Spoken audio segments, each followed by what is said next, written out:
नील कमल का गाना लइका तो के पापा पापा कहता। जी हाँ, इस गाने ने महज 1 महीने में 58 मिलियन व्यूज हासिल किया है।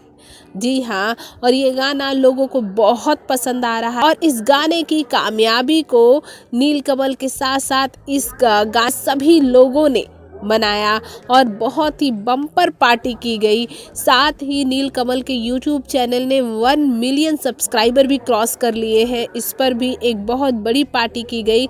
यहाँ पर गाने से जुड़े सभी लोग आए, फिर वो नील कमल हो, त्रिशाकर मधु हो या फिर वो बच्चा जो कि नील कमल को पापा पापा कहता है गाने में, वो भी सभी यहाँ मौजूद थे और सभी ने जमकर केक काटा, पार्टी की। और आपको बता दें, ये नील कमल जैसे कई गायकों के लिए प्रेरणा है जो कि छोटे स्तर से आते हैं और एक बड़ा नाम कमाते हैं और अब ये आने वाले भोजपुरी के भविष्य हैं। फिर वो चाहे राकेश मिश्रा हो, जिस तरह राकेश मिश्रा अपनी आवाज़ की दबंगई दिखा रहे हैं। और साथ ही अब बात करें नील कमल की, तो नील कमल भी अपना एक अलग ही छाप छोड़ते नज़र आ रहे हैं। वहीं पर इनकी गायकी को पसंद करने वाला एक नया वर्ग सामने आ रहा है जो नए गायकों को मौका दे रहा है।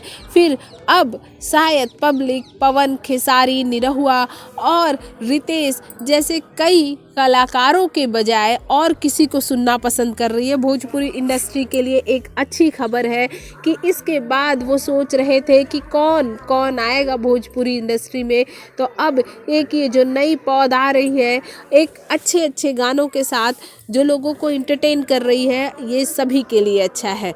भोजपुरी जगत की हॉट और मसालेदार गॉसिप के लिए हमें सब्सक्राइब करना बिल्कुल ना भूलें।